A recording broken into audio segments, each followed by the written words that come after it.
हाथ में government job है ये सोच कर अगर एमएस धोनी ने खड़गपुर स्टेशन में ट्रेन पकड़ी नहीं होती तो शायद ही कोई एमएस धोनी को जानता। दोस्तों आज मैं आपका रिस्क लेने का जो डर है उस डर को जड़ से उठा दूंगा। बस रिक्वेस्ट है कि वीडियो को अंत तक देखते रहना। So let's start the video. Risk आपके और आपके सपनों के बीच इकलौती दीवार है। दोस्तों अपने दिल पे हाथ रख के खुद से एक बात पूछना कि जो भी जिंदगी आज तुम जी रहे हो क्या तुम उससे खुश हो? क्या तुम्हारे सारे सपने पूरे हो चुके हैं? अगर इन सारे सवालों का जवाब हाँ है तो मैं बोलता हूं आपको रिस्क लेने की कोई जरूरत नहीं। पर अगर ना है तो दोस्त गलती कर रहे हो। तुम्हें रिस्क लेना होगा अपने सपनों के खातिर, अपनी जिंदगी की खातिर और उन लोगों की खातिर जिन्होंने तुम पर विश्वास किया। अगर हार भी गए तो सेटिस्फेक्शन तो होगा कि मैंने ट्राई तो किया, पर अगर जीत गए तो तुम अपनी ड्रीम लाइफ जियोगे। हम रिस्क लेने से डरते हैं क्योंकि हमारी नेगेटिव सोच की वजह से। मतलब उस काम को करने से पहले हम ये सोच लेते हैं कि अगर मैं फेल हो गया तो क्या होगा। अगर फेल होने का डर, यही डर आपको एक एक्स्ट्राऑर्डिनरी इंसान से ऑर्डिनरी इंसान बना देता है। दोस्तों बचपन में जब हम चलना सीख रहे थे तब गिरने की डर हमें पता ही नहीं चलता था। पता नहीं कितने बार गिरे थे फिर भी वापस खड़े हो जाते थे और चलना शुरू करते थे। दोस्तों तब हमने कितनी बड़ी रिस्क ली। जब हमने पहली बार साइकिल चलाना सीखा तब भी शायद कितनी बार गिरे थे फिर भी सीखना है। इसी पागलपन की वजह से हमने सीख ही लिया। दोस्तों कोई भी बच्चा पहली बार में चलना नहीं सीखता।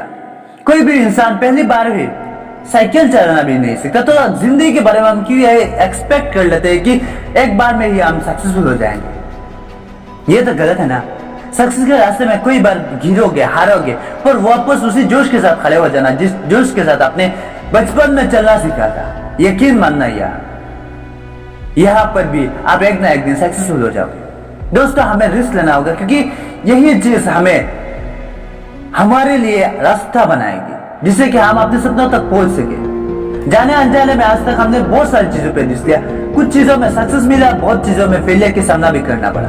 पर दोस्त अगर आज आपने अपने सपनों के लिए रिस्क नहीं लोगे तो जब 60-70 के हो जाओगे तो पछताओगे कि काश उस वक्त मैंने थोड़ी बहुत हिम्मत कर ली होती तो शायद आज जिंदगी कुछ और होती। भले आप इसमें फेल भी हो गए होते तो पर आपके अंदर वो सेटिस्फेक्शन तो होता कि मैंने एटलीस्ट ट्राई तो किया।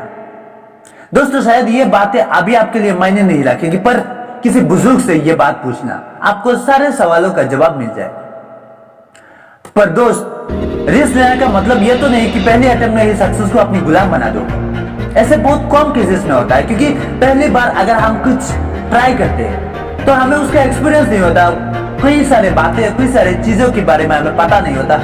इसीलिए शुरुआत में कई बार फेलियर को भी एक्सेप्ट करना पड़ता है। तो दोस्त एक बार रिस्क लेने के बाद तुम्हारा काम है हिम्मत नहीं हारना, क्योंकि दुनिया की कोई भी बंदा ऐसा नहीं है जो कि सक्सेसफुल है और कभी हारा नहीं है। क्योंकि दोस्तों आज हम इन सक्सेसफुल लोगों के सिर्फ पॉजिटिव पार्ट ही हमें पता है, उसके पीछे वो खुद कितने बार हारे हैं, कितने बार टूटे, इस बात की कोई अंदाजा हमें नहीं है। तो तुम्हारे लिए अगर रिस्क लेने की बाद भी फेलियर आ रहे हो तो कुछ अलग समझने की जरूरत नहीं है। क्योंकि अगर सक्सेस को पाने की वो जिद तेरे अंदर है तो फेलियर भी तुम्हारा कुछ उखाड़ नहीं पाएगा और एक दिन तुम भी इन लोगों के बीच खुद को पाओगे। बहुत लोग यह कहकर रिस्क नहीं लेते कि समय से पहले और किस्मत से ज्यादा किसको मिला है, पर ये लोग भूल जाते हैं कि अगर ये चाहे तो अपनी किस्मत खुद लिख सकते हैं। हमारे आसपास के बहुत लोग रिस्क लेने से पहले हमें डराने लगता है। हो सकता है उनको ऐसा एक्सपीरियंस हो, पर यह जरूरी नहीं कि तुम्हारे साथ भी वैसा ही होगा। मैंने कई बार यह बात सुना है कि कई घर वाले अपने बच्चों को बिजनेस करने की परमिशन नहीं देते क्योंकि 25 साल पहले जब उन्होंने बिजनेस करना शुरू किया था तब वो फेल हो गए थे। यहाँ पे मैं घर वालों का कंसर्न समझता हूँ, पर मेरी इस बात को जरा गौर से सुनना। जो भी मैं अभी भी बोलने जा रहा हूं यह सब उन पेरेंट्स के लिए 25 साल पहले आपने जब वो बिजनेस शुरू किया था तब टाइप अलग थी, मार्केट अलग थी, स्किल्स अलग थी, मार्केट की रिक्वायरमेंट भी अलग थी। लेकिन आप टाइम चेंज हो चुका है, मार्केट की रिक्वायरमेंट्स भी अलग है, आपके बच्चे की स्किल्स भी अलग है। तो क्यों आप उस बुरे एक्सपीरियंस की वजह से अपने बच्चों को रोक रहे हो? सकता है वो जो करना चाहता है वो मार्केट की नीड हो, और वो उस काम को करने के लिए जो भी स्किल्स रिक्वायर्ड स्किल्स है वो उन सारे स्किल्स अपने बच्चे में है।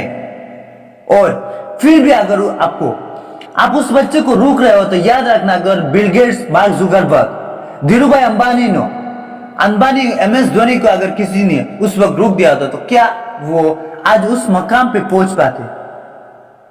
तो उनकी जिंदगी को उनकी तरह जीने दीजिए। हो सकता है वो गलती कर रहे, उनको सपोर्ट कीजिए, एनकरेज कीजिए। देखना एक ना एक दिन वो भी इन लोगों की तरह बन जाएंगे। थैंक यू दोस्तों।